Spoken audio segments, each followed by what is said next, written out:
Hi, hello అండి, నమస్తే. అందరికీ నమస్తే అండి. నా మనసులో ఒక మాట చెప్పాలనుకుంటున్నాను. దీనికి మీకు నచ్చితే నా ఛానల్ సబ్స్క్రైబ్ చేసి షేర్ చేయండి, లైక్ కొట్టండి. ఏం లేదు, ఇప్పుడు రైతులకి చాలా నష్టపోతున్నారు కదా. ప్రతి ఒక్కరూ రైతు రాజు అని అంటారు, వాస్తవమే అది రైతు రాజు ఎట్లా అవుతాడు?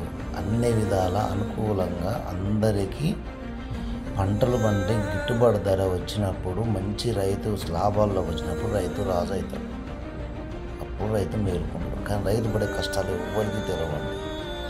ఇంకొక మాట, ఒక సబ్బు తీసుకుందాం ఎగ్జాంపుల్. ఆ సబ్బు తీసుకున్న స్వామికి, తయారు చేసిన కంపెనీ స్వామికి ఆ సబ్బు మార్కెట్లో ఎంత కమ్మాలి, ఎంత ప్రోడక్ట్ చేసినా దానికి ఎన్ని గ్రాములు ఉన్నది, దాన్ని ఎంత కమ్మాలని నిర్ణయించేది అతనే. సబ్బు కానీ, ఒక సర్పు కానీ, ఒక షాంపూ కానీ, ఒక పేస్ట్ కానీ, ఏదైనా తీసుకోండి, కంపెనీ నుంచి వచ్చేది ప్రతి ఒక్కటి వాళ్ళు తెలుసుకొని, వాళ్ళు ఎన్ని గ్రాములు ఇస్తున్నాము, దానికి ఎంత ప్రొడక్ట్ చేస్తున్నామో అని, ఎంత క్వాలిటీ పెట్టాము, ఆ క్వాలిటీని బట్టి దీనికి ఎంత రేట్ ఇవ్వాలి, ఎంత రేటు పెట్టాలి, మార్కెట్లోకి ఎంత పంపించాలి అని చెప్పేసి వాళ్ళు డిసైడ్ చేసుకొని ప్యాకింగ్ చేసి పంపిస్తే దానికి మనం యాక్సెప్ట్ చేసి మన గవర్నమెంట్ అయినా, మన ప్రభుత్వాలైనా, ప్రతి ఒక్కరైనా దానికి ఆమోదించి గుర్తింపు ఇచ్చి మార్కెట్లోకి వదిలిపెడితే మనం తీసుకొని వినియోగించుకుంటాం. కానీ అదే రైతు పొద్దున లేచి 6:30-7 గంటలకు పోతే నైట్ 7 గంటల 6 గంటల వరకు వస్తాడు. తను పండించిన పంట వరి కానివ్వండి, పెసర్లు కానివ్వండి, కందులు కానివ్వండి, మిర్చి కానివ్వండి, జొన్నలు కానివ్వండి, వేరుశెనగ కానివ్వండి, శనగలు కానివ్వండి, తను పండించిన పంట జొన్నలు కానివ్వండి, ఏదైనా సరే మార్కెట్లోకి వెళ్తే ఆ స్వామి రైతుకి వాళ్ళు చెప్పిన రేటుకే ఈ స్వామి అమ్ముకొని రావాలి. ఈ స్వామి అమ్మే రేటు వాళ్ళకి నచ్చదు.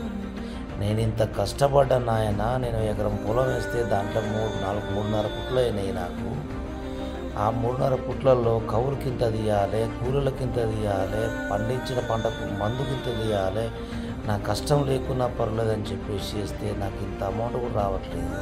దీనికి ఈ రేటు కాదు, ఇంకొక రేటు ఇవ్వండి స్వామి అని చెప్తే ఆ రైతుకు వచ్చే మాట, విలువ మాట ఏందో తెలుసా? నీ ఒడ్లకు ఇదే రేటే ఇచ్చేది, అంతకంటే ఎక్కువ ఏమి పో, నీ ఇష్టం అనుకో, లేకపోతే లేదు పో అనే సమాధానం వస్తుంది మార్కెట్లో. అలాంటప్పుడు రైతు చావలేక మింగలేక ఎంతో కష్టపడి దాన్ని దిగమింగుకొని, ఆ బాధని దిగమింగుకొని, మనం 3 నెలలు పంట కష్టపడి పండిస్తే, తినక కష్టం చేసి పండిస్తే దానికి గిట్టుబాటు ధర రాక ఆ పంట పండిన వచ్చిన అమౌంట్ తీసుకొని ఇంటికి వస్తే దున్నిన ట్రాక్టర్ డ్రైవర్ అడుగుతాడు, ట్రాక్టర్ ఓనర్ అడుగుతాడు, మందుల షాపులు అడుగుతారు, యూరియా, డిఏపి, ఆదని ఇదని వాళ్ళు అడుగుతారు, కూలి వాళ్ళు అడుగుతారు, నాట్లు వేసిన వాళ్ళని, వరి కోసిన మిషన్ ఆయన అడుగుతారు, పంట చేతి పైసలు వచ్చినా కత్తే అని. వీళ్ళందరికీ ఇచ్చుకుంటూ వచ్చి నడింట్లోకి పోయేసరికి పాపం ఆ రైతుకి ఏమీ మిగలదు.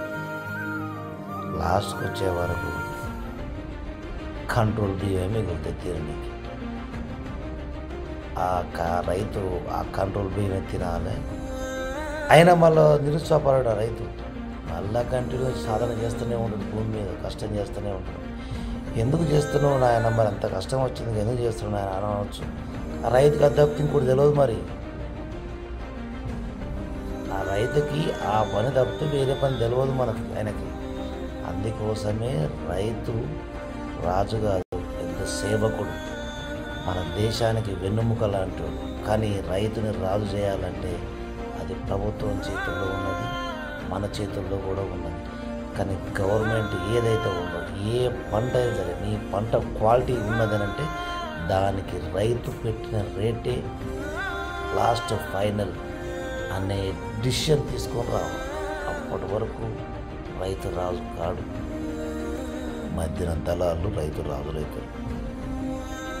బియ్యమైనా, మిర్చి అయినా, వడ్లైనా తీసుకపోతే దళారులు ఉంటారు కదా, మధ్యలో మీడియేటర్లు ఉంటారు. వాళ్ళు తీసుకొని కింటాకు 1200, 1100, 950 అన్ని ఒడ్లు పచ్చిగున్నాయి, బొడ్డు తూపం లేవు అని, దాన్ని మంచిగా ఆరలేదని చెప్పేసి తీసుకొని వాటిని తీసుకుపోయి సమాజంగా పెడతారు. వాళ్ళు మంచి చేసి అది ఇది పైన పాలిష్ కొట్టేసి ఏదో మార్కెట్లో పెట్టుకొని ఆ స్వామి వేలకు వెళ్ళి సంపాదించడం. ఆ మీడియేటర్ రాజు అవుతాడు కానీ రైతు రాజు కాదు.